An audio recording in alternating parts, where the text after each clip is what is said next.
नमस्कार सर्वांना, मी अजिनाथ पाटील. आपल्या शेती आणि शेळीपालन या यूट्यूब चॅनलमध्ये सर्वांचं स्वागत आहे. तर आपला आजचा टॉपिक आहे की किती शेळ्यापासून सुरुवात करावी आणि कशी करावी, त्याविषयी आपण थोडी माहिती घेऊया. आणि सर्वांनी व्हिडिओ पूर्ण बघा, कारण व्हिडिओ खूप इम्पॉर्टंट आहे, खूप महत्त्वाचा व्हिडिओ होणार आहे. तर सर्वांनी काळजीपूर्वक ऐका, संपूर्ण व्हिडिओ बघा. कारण काय होतं आहे, शेळीपालन आपण करतो आहे बिना अनुभवाचं, पैसा आहे म्हणून शेळीपालन करतो आहे. तर त्याविषयी मी थोडीशी तुम्हाला माहिती सांगतो. मला जे अनुभव आहेत ते तुमच्यासोबत शेअर करतो. तर व्हिडिओ संपूर्ण बघा, लाईक करा, कमेंट करा आणि नवीन असाल तर चॅनल सबस्क्राईब पण करा आणि बेल आयकॉनचं घंटीचं बटन दाबा, जेणेकरून तुम्हाला नवीन नवीन व्हिडिओची माहिती येत जाईल. तर चला बघूया आपण संपूर्ण व्हिडिओ. चला तर शेळीपालक बंधूंनो, कोणकोणत्या गोष्टीची काळजी घ्यावी. तर चला, शेळीपालन नवीन सुरुवात करताना कमीत कमी शेळ्या घ्याव्यात आणि अनुभव घ्यावा पहिले. कारण काय होतं आहे, आता सध्या ट्रेंड चालू आहे, सध्या बंदिस्त शेळीपालन, पण फिरस्ती शेळीपालन किंवा शेडवर जास्त खर्च करतायत लोक. आणि जास्त म्हणजे हेवी शेळीपालनावर, म्हणजे जास्त शेळ्या घेणे, त्यावर काम करणे, असल्या काही गोष्टी करू नका. कारण काय होतं, तुम्ही एकदमच 100-50 शेळ्या घेतायत, पण आपल्याला त्याचं नियोजन पण जमायला हवं. कारण काय होतं, नियोजन नाही जमलं तर शेळीपालन नुकसानीत जाऊ शकतं, शेळ्यांना आजार लागू शकतात, कोणी मरतुकीचं प्रमाण पण वाढतं. त्यामुळं कमीत कमी शेळ्यापासून सुरुवात करावी. कमीत कमी आपलं म्हणजे आपल्याकडं पैसा असून चालत नाही नुसतं, कारण का नुसतं पैशावर शेळीपालन होणं शक्य नाही आहे. आपल्याकडे लाखभर बी असले, 10 लाख असले तर त्या गोष्टीला महत्त्व नाही आहे. तर शेळीपालनात आपल्याकडं 20,000 जरी असले, आपण 20,000च्या 2 शेळ्या जरी घेतल्या तर आपण त्यापासून पण सुरुवात करू शकतो. एक छोटीशी सुरुवात आणि व्यवस्थित करू शकतो. 2 शेळ्यावर आपण 5 शेळ्या, 2 शेळ्यावर आपण योग्य लक्ष देऊ शकतो, त्यांची काळजी घेऊ शकतो. जास्त शेळ्या जर घेतल्या आपण 5 लाखाच्या, 2 लाखाच्या, 1 लाखाच्या शेळ्या जर घेतल्या, त्यावर आपलं लक्ष केंद्रित नाही होणार आहे आणि आपण परत आपला गोंधळ होईल, आपलं नियोजन चुकल तिथंच आणि शेळीपालन तोट्यात जाईल. खूप मोठमोठे शेळी फार्म, जे गोट फार्म आहे ते बंद पडलेले आहेत.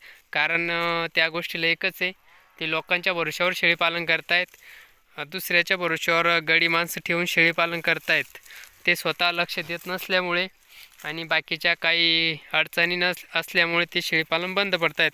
तसल्या काही गोष्टी करू नका. सुरुवातीपासूनच योग्य नियोजन, अनुभव घ्या आणि आपल्या वातावरणातल्या, कधी पण आपल्याच वातावरणातल्या सेट झालेल्या कोणत्याही जातीच्या शेळ्या घ्या. त्यावर 5-6 महिने किंवा 1 वर्ष काम करा. योग्य पद्धतशीर काळजीपूर्वक त्यावर लक्ष ठेवा, अनुभव घ्या, त्या शेळ्यांना काय आजार राहतात काय. कारण आपल्याला अनुभव आल्यावर आपण नंतर ते शेळीपालन वाढवू शकतो. नंतर तुम्ही 1 वर्षानंतर 1 लाखाच्या शेळ्या घेऊ शकता, 2 लाखाच्या शेळ्या घेऊ शकता, बंदिस्त करू शकता, फिरस्ती करू शकता किंवा अदर लांबच्या पण, बाहेरच्या पण शेळ्या घेऊ शकतात. बाहेरच्या शेळ्या आणून आपण इथं सेट करू शकतो. कारण आपल्याला तेव्हा अनुभव येत जाईल आणि आपण तो फायद्यात राहू, शेळीपालन नुकसानीत जाणार नाही.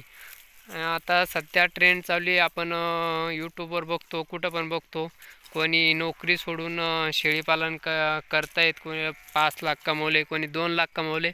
आपल्याला त्या गोष्टीची घ्यायचं नाही, त्यानं किती लाख कमवले, त्यानं कसं नियोजन केलं, त्यानं कितीपासून सुरुवात केली आणि त्याला खरंच अनुभव होता का, की इतरांच्या भरोश्यावर त्याने शेळीपालन सुरू केलं, हे बघणं खूप गरजेचं आहे. दुसऱ्यांचं बघून कोणतीही गोष्ट करू नका. स्वतः आपल्याला त्या गोष्टीमध्ये आवड असली पाहिजे. शेळीपालन करायचं आहे तर तुम्हाला आवड खूप आवश्यक आहे. आवड, त्याच्यात आवडच नसेल, तुम्ही खर्च करतायत लाखभर, 2 लाखाच्या शेळ्या घेत आहेत, 1-2 लाख रुपये शेडवर खर्च करतायत, गोठ्यावर खर्च करतायत, मेडिसिनवर खर्च करतायत, तर तुम्ही कधीच शेळीपालन तुमचं फायद्यात येणार नाही, नुकसानीतच जाईन, तोट्यातच जाईन शेळीपालन आणि त्यामुळे शेळीपालन बंद पडतं आहे. तर काळजी घ्या, टेक केअर. कारण शेळीपालन दिसतं तेवढं सोपं नसतं, त्यात खूप कष्ट आणि लक्ष द्यावं लागतं. बारीक सारीक गोष्टीवर, शेळ्यांवर लक्ष द्यावं लागतं, प्रत्यक्ष त्यात उतरावं लागतं, अनुभव घ्यावे लागतात, शेळ्यांची काळजी घ्यावी लागते, तेव्हा शेळीपालन हे सक्सेस होऊ शकतं. तर व्हिडिओ कसा वाटला नक्की कमेंट करून सांगा. व्यवस्थित नियोजन करा, शेळीपालनाला सुरुवात करा, छोटीची करा, अति मोठी पण करू नका. आपल्याला जेवढं जमत असेल तेवढीच करा. शिल्लक पैसा असला म्हणून शेळीपालनावर तुम्ही खर्च करू नका. तर व्हिडिओ कसा वाटला कमेंट करून नक्की सांगा. चॅनल सबस्क्राईब करा, लाईक करा, कमेंट करा आणि इतरांना शेअर पण करू शकता. तर टेक केअर. तर काळजी घ्या, शेळ्यांची पण काळजी घ्या, तुमची पण काळजी घ्या. Take care, stay tune. Bye. सर्वांना भेटू एक का परत नवीन व्हिडिओमध्ये. तोपर्यंत बाय बाय.